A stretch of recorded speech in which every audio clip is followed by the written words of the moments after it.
Hi friends, welcome back to our channel. ఈరోజు నేను మీకు బేబీ ర్యాంపర్ కటింగ్ అండ్ స్టిచ్చింగ్ చూపిస్తాను. సో ఫస్ట్ నేను వచ్చేసి స్మాల్ సైజ్ షర్ట్ తీసుకున్నానండి. షర్ట్ ఫస్ట్ లెంత్ చెక్ చేసుకోవాలి. లెంత్ చెక్ చేసుకున్న తర్వాత ఇక్కడ వచ్చేసి షోల్డర్స్ మార్క్ చేస్తున్నాను. షోల్డర్స్ వచ్చేసి 2.5 ఇంచ్ దగ్గరికి మార్క్ చేస్తున్నాను. నేను నెక్ కట్ చేయట్లేదని, నెక్ సేమ్ నెక్ అలానే ఉంచేస్తున్నాను. జస్ట్ షోల్డర్స్ ఒకటి మార్క్ చేసుకోవాలి. ఇలా మార్క్ చేసుకున్న తర్వాత షోల్డర్స్ దగ్గర నుంచి కిందికి ఆర్మ్ డౌన్ కోసం నేను 4.5 ఇంచ్ దగ్గరికి మార్క్ చేస్తున్నాను. 4.5 ఇంచ్ తీసుకున్నాను అంటే షర్ట్ కదా, మనకి లూజ్ ఉండడం కోసం నేను కొంచెం ఎక్కువ తీసుకున్నాను. ఇది వచ్చేసి 2 years బేబీకి అండి. ఈ విధంగా మనం మార్క్ చేసాం కదా, 4.5 ఇంచ్ దగ్గర ఒక లైన్ డ్రా చేసుకోండి. అలానే ఇటు సైడ్ కూడా అంటే మనకి ఎల్ షేప్లో ఒక లైన్ డ్రా చేసేసుకుంటే ఆర్మ్ రౌండ్ మనకి ఈజీగా తీసుకోవచ్చు. సో అలా ఈ విధంగా తీసుకోవాలి ఆర్మ్ రౌండ్ వచ్చేసి. సో నెక్స్ట్ వచ్చేసి మీరు షర్ట్ని బట్టి సైడ్స్కి అండి, స్మాల్ సైజ్ షర్ట్ కదా, మీరు సేమ్ అయినా ఉంచుకోవచ్చు. ఒకవేళ మీరు బిగ్ సైజ్ షర్ట్ తీసుకుంటే సైడ్కి మీరు ఇలా మార్క్ చేసుకొని నడుము ఎలా తీసుకుంటారు అంటే, నడుము మనకి బేబీస్కి ఉన్న నడుము కంటే కొంచెం ఎక్కువ తీసుకోవాలి, ఒక 2 inches అలా. ఎందుకంటే మనం నడుము దగ్గర ఎలాస్టిక్ యూజ్ చేస్తాం. సో దానికోసం మనం నడుము కొంచెం ఎక్కువ తీసుకొని మార్క్ చేసుకొని షర్ట్ని ఇలా ఫోల్డ్ చేసుకొని కట్ చేసుకోండి. మీకు ఈజీగా 2 sides ఈక్వల్గా కట్ అవుతుంది. సో ఇలా కట్ చేసుకున్న తర్వాత నేను ఇప్పుడు షర్ట్ కింద చూపిస్తున్నానండి. షర్ట్ని కింద నేను డివైడ్ చేస్తున్నాను మిడిల్లో.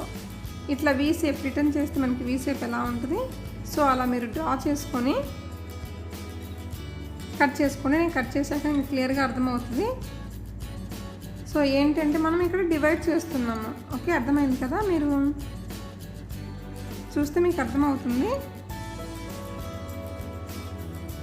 సో చూడండి, ఇలా మనం వీ షేప్లో ఒక లెంత్ అంటే ఒక 3 inches 4 inches అలా తీసుకోండి. లేదంటే మీరు కింద నుంచి ఒక బటన్ వరకు, లాస్ట్ బటన్ ఉంటుంది కదా, అంతవరకు మీరు వీ షేప్లో కట్ చేసుకోండి.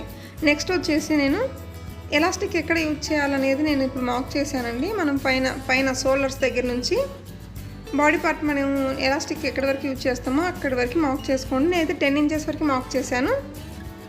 ఆ 10 inches వరకు మార్క్ చేసిన దగ్గర మనం ఎలాస్టిక్ స్టిచ్ చేస్తాం. ఓకే, సో ఇప్పుడు మనం స్టిచ్చింగ్ చూపిస్తాను మీకు.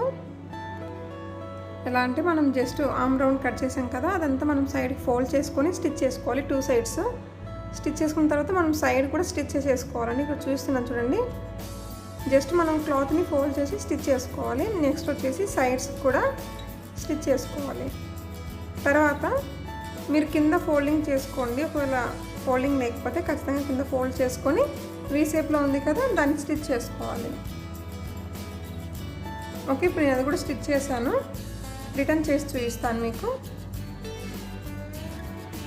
చూడండి, మనం రిటర్న్ చేస్తే ఈ విధంగా రెడీ అయింది కదా మనకి. సో నెక్స్ట్ వచ్చేసి ఎలాస్టిక్ ఎలా యూజ్ చేయాలని ఇప్పుడు చూపిస్తాను. నేను ఇందాక చెప్పాను కదా, ఒక బాడీ పార్ట్ మన లెంత్ అంటే 10 inches or 11 inches తీసుకోవాలి షోల్డర్స్ దగ్గర నుంచి. అక్కడ వచ్చేసి మనము చుట్టూ నడుము దగ్గర మనం చుట్టూ ఇలా ఎలాస్టిక్ స్టిచ్ చేసుకోవాలి. చూడండి, ఎలాస్టిక్ స్టిచ్ చేశాను, మనకి ఈ విధంగా రెడీ అయింది. చూపిస్తాను చూడండి, ఇలా మనము లోపల ఎలాస్టిక్ స్టిచ్ చేసుకొని ఉంచుకోవాలి. ఇలా వస్తుంది ఎలాస్టిక్ చేసిన తర్వాత. అందుకే మనం నడుము వచ్చేసి కొంచెం లూజ్ తీసుకోవాలి. సో నెక్స్ట్ వచ్చేసి ఇప్పుడు ఎలాస్టిక్ కింద బటన్స్ పెట్టుకుంటాం కదా, అక్కడ మీరు ఒక స్టిచ్ చేసుకోండి. ఏంటంటే ఓన్లీ బటన్స్ పార్టే అండి, ఆ 2 మూవ్ అవ్వకుండా. ఎందుకంటే మనకి డివైడ్ చేసినట్టు ఉంటుంది కదా అటాచ్ చేసి ఉంటే. సో మనకి డ్రెస్ వచ్చేసి రెడీ అయిపోయిందండి. ఐ హోప్ మీకు ఈ వీడియో నచ్చితే ఖచ్చితంగా లైక్ చేయండి, షేర్ చేయండి. మన ఛానల్ని ఫస్ట్ టైం చూస్తుంటే ప్లీజ్ సబ్స్క్రైబ్ చేసుకోండి. Thanks for watching my videos. Okay, bye.